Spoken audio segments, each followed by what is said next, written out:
नमस्कार, आप देख रहे हैं CTV न्यूज हर कदम खबर की ओर। मैं हूं अर्शी शेख आपके साथ और आज 22 अप्रैल है और वक्त हो चुका है दिन भर की फटाफट खबरों का।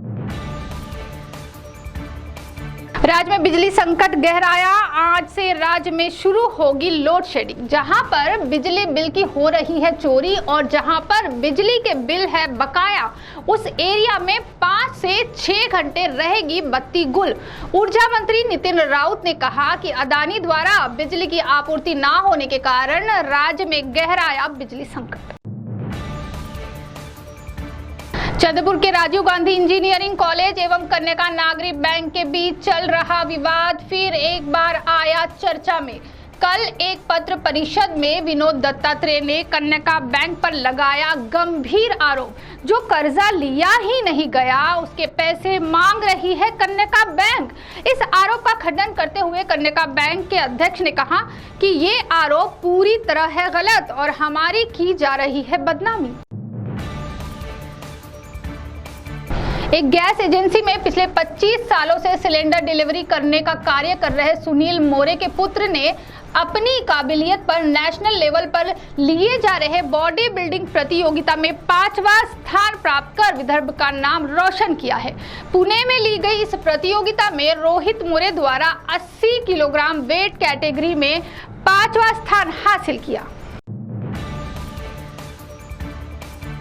एक और जहां धर्म के नाम पर बंटवारे की बात शुरू है, वहीं दूसरी ओर गढ़चांदुर के थानेदार आमले द्वारा सराहनीय कदम उठाने से सभी तरफ उनकी प्रशंसा की जा रही है। एक और हनुमान जयंती पर थानेदार आमले द्वारा पुलिस थाने में महाप्रसाद का आयोजन किया गया। वहीं दूसरी ओर रमजान के निमित्त सभी मस्जिदों में जाकर फलों का वितरण भी कर रहे हैं। उनके इस कार्य से भाईचारा एवं एकता की मिसाल पेश की जा रही है। एक और जहां दुनिया में चंद्रपुर का तापमान कल सबसे ज्यादा रहा, वहीं शाम को मौसम ने करवट लेते हुए बारिश की हल्की सी फुहारों से चंद्रपुर वासियों को ठंड का एहसास कराया। कल चंद्रपुर का तापमान 45.4 डिग्री सेल्सियस आंका गया, जो कि दुनिया भर के शहरों से सबसे ज्यादा था। लेकिन शाम को आसमान में मंडराए बादलों ने रात में हल्की सी बारिश छोड़कर कुछ देर के लिए ठंडक पैदा कर दी थी।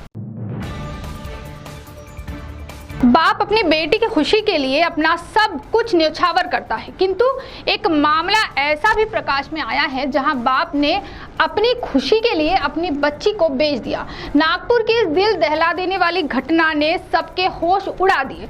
खुद की शान और शौकत पूरी करने के लिए इस पिता ने अपनी 2 साल की बच्ची को 1 लाख रुपए में बेच दिया। इन पैसों से उसने मोटरसाइकिल, म्यूजिक सिस्टम और मोबाइल जैसे महंगी वस्तुएं खरीदने की बात आई है सामने। चंद्रपुर से दाताला की ओर जाने वाले मार्ग पर जगन्नाथ बाबा मठ के पास देसी शराब की दुकान शुरू होने के आसार। कुछ ही दिन पहले जन विकास सेना की ओर से इस दुकान को बंद करने के लिए सत्याग्रह आंदोलन छेड़ा गया था।